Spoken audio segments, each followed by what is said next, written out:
ఆ వివాదం చెలరేగుతున్న అర్థమైతలేదు. ఆ పెద్ద విగ్రహాన్ని ఎందుకు కూలగొడుతున్నారో అర్థమైతలేదు. మరి అక్కడ పర్మిషన్ లేదు అని చెప్పేసి కూలగొడుతున్నారని చెప్పేసి మరి చెప్తున్నారు. కొంతమంది ఏమో కావలసుకొని అది కూలగొడుతున్నారని చెప్పేసి మరి కొంతమంది చెప్తా ఉన్నారు. సరే, ఏదేమైనప్పుడు కూడా చనిపోయిన వ్యక్తిని ఆ విధంగా చేయడం అనేది కరెక్ట్ కాదు. ఆయన ఒక పార్టీకి సంబంధించిన వ్యక్తి కంటే ముందు ఆయన ఒక ఉద్యమకారుడు, దానికంటే ముందు ఆయన ఒక మంచి మనిషి. సో ఈ విధంగా చేయడం అనేది కరెక్ట్ కాదు. విద్యతో పాటు నైపుణ్యాల అభివృద్ధికి ప్రత్యేక దృష్టి పెట్టాలని చెప్పేసి ఇక్కడ వార్త చూసుకోవచ్చు. పాయల్ శంకర్కు డబ్బు పిచ్చి పట్టింది, భూ కబ్జాలకు పాల్పడుతున్నాడు. ఆదిలాబాద్ నుండి తరిమి కొట్టే రోజులు దగ్గర పడుతున్నాయి. పాయల్ను వచ్చే ఎన్నికల్లో డిపాజిట్ దక్కకుండా చిత్తుగా ఓడిస్తాం. కాంగ్రెస్ పార్టీ బలోపేతమే లక్ష్యం. అంతా కలిసి పార్టీ గెలుపు కోసం కృషి చేస్తాం. చేరికల కార్యక్రమంలో కందు శ్రీనివాసరెడ్డి ఎమ్మెల్యేపై ధ్వజం. స్థానిక ఎమ్మెల్యే పాయల్ శంకర్కు డబ్బు పిచ్చి పట్టిందని Adilabad Congress party assembly incharge Kandi Srinivasa Reddy విమర్శించారు. మంగళవారం తన క్యాంపు కార్యాలయంలో జరిగిన చేరికల కార్యక్రమంలో ఆయన పాల్గొన్నారు. కాంగ్రెస్ నాయకులు భీమనవేణి రాములు యాదవ్, రవీందర్ యాదవ్, పొచ్చారెడ్డి, వినోద్ రెడ్డి స్వామి ఆధ్వర్యంలో ఆదిలాబాద్ రూరల్ మండలం తంతోలి గ్రామం నుండి పెద్ద సంఖ్యలో తరలి వచ్చి కాంగ్రెస్ పార్టీలో చేరారు. వారికి కంది శ్రీనివాసరెడ్డి కండువాలు కప్పి పార్టీలోకి స్వాగతించారు. సోమవారం కూడా పట్టణంలోని 13వ వార్డు నుండి ఇండిపెండెంట్గా పోటీ చేసిన మసూద్తో పాటు మహమూద్ సమీర్ పార్టీలో చేరారు. ధనదాహంతోనే పాయల్ శంకర్ భూ కబ్జాలకు పాల్పడుతున్నారని కంది శ్రీనివాసరెడ్డి విమర్శించారు. ఇటీవలే తన భార్య పేరుపై కోట్ల రూపాయలు విలువ చేసి 11 ఫ్లాట్లను బహుమతిగా ఇచ్చారన్నారు. ఎవడబ్బా సొమ్మని గిఫ్ట్గా ఇచ్చారని ప్రశ్నించారు. వచ్చే అసెంబ్లీ ఎన్నికల్లో తలకిందులు తపస్సు చేసిన ఆయన గెలవరని, డిపాజిట్ కూడా దక్కకుండా చిత్తుగా ఓడించాలని శ్రేణులకు పిలుపునిచ్చారు. ఆదిలాబాద్ గడ్డపై నుండి ఆయనను తరిమి కొట్టే రోజులు దగ్గరలో ఉన్నాయన్నారు. కాంగ్రెస్ ప్రభుత్వం ఇచ్చే ఇందిరమ్మ ఇండ్లను తాము ఇస్తున్నట్లుగా ప్రచారం చేసుకోవడం సిగ్గుచేటన్నారు. మోసపూరిత వాగ్దానాలతో ఆదిలాబాద్ ప్రజలను బీజేపీ వంచిందన్నారు. ఎంపీ ఎమ్మెల్యేలను ప్రజలు గెలిపిస్తే ఆదిలాబాద్కు ఏం చేశారని ప్రశ్నించారు. ప్రభుత్వ సంక్షేమ పథకాల పంపిణీలో ప్రభుత్వానికి క్రెడిట్ దక్కకుండా తాము ఇస్తున్నట్టుగా ప్రజలను మోసం చేస్తున్నారని ఆరోపించారు. పనిచేసే ప్రభుత్వాన్ని విమర్శిస్తే ప్రజలు తగిన గుణపాఠం చెప్తారన్నారు. సిసిఐ పునరుద్ధరణలో ఎమ్మెల్యే చేతకానితనంతో పూర్తిగా ఫెయిల్ అయ్యారని విమర్శించారు. ఆదిలాబాద్ ఎయిర్పోర్ట్ భూసేకరణలో ఎవరికి అన్యాయం జరగదన్నారు. ప్రభుత్వం ఇందుకోసం భారీగా నిధులు కేటాయించిందన్నారు. కేంద్రం తన వాటా నిధులను వెంటనే విడుదల చేసి ఎయిర్పోర్ట్ పనులు వేగవంతం అయ్యేలా కేంద్రంపై ఒత్తిడి తేవాలన్నారు. పార్టీ బలోపేతమే తన లక్ష్యమన్నారు. అంతా కలిసి కాంగ్రెస్ పార్టీని భారీ మెజార్టీతో గెలిపించుకుందామని పిలుపునిచ్చారు. ఇందిరమ్మ ఇండ్లు అన్ని గ్రామాలకు అందించామన్నారు. నేటి తరం యువత ఆదిలాబాద్ గడ్డ పౌరుషాన్ని చూపించాలని పనిచేసే తమ ప్రభుత్వానికి అండగా నిలవాలన్నారు. అంతా అన్నదమ్ములలా కలిసి పనిచేద్దామన్నారు.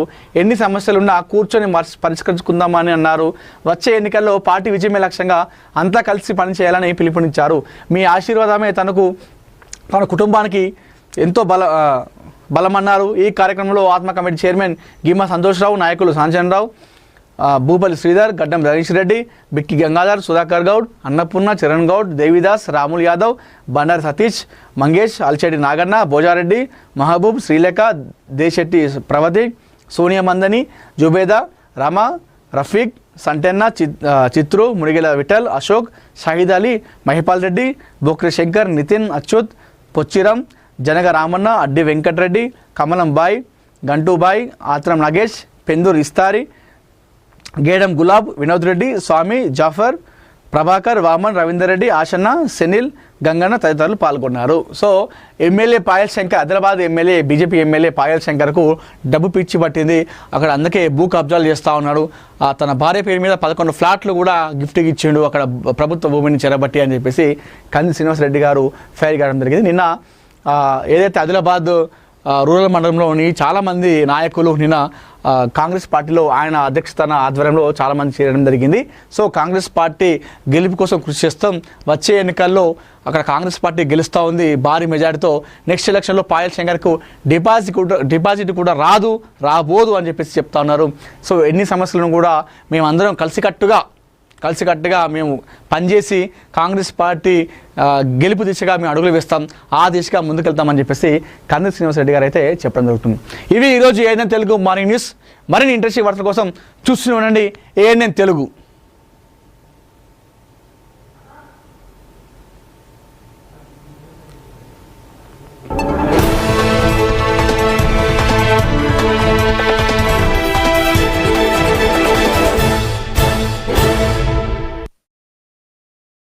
తెలుగు, ఉర్దూ, మరాఠీ భాషల్లో చైతన్యం తీసుకొచ్చి వాళ్ళకు రాజకీయాలను నేర్పించింది కావచ్చు, రాజకీయ చైతన్యం తీసుకొచ్చింది కూడా చంద్రబాబు గారే.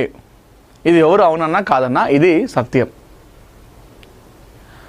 టీడీపీ ఉమ్మడి రాష్ట్రంలో ఉన్నప్పుడు ఆయన హయాంలోనే ఎంతోమంది బీసీలు రాజకీయాలకు వచ్చారు. ఎంతోమంది సర్పంచ్లుగా, ఎంపీటీసీలుగా, జెడ్పీటీసీలుగా పోటీ చేసి వాళ్ళు గెలిచారు.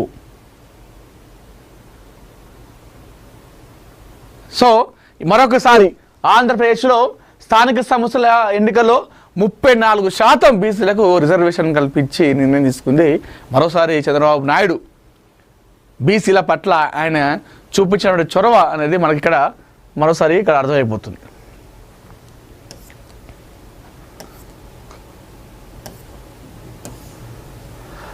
హైదరాబాద్ గ్రాడ్యుయేట్ ఎమ్మెల్సీ అభ్యర్థిగా సామ రామ్మోహన్ రెడ్డి ప్రచార విభాగంలో కీలకంగా సామ వైపే సీఎం మొగ్గు చూపినట్లు సమాచారం.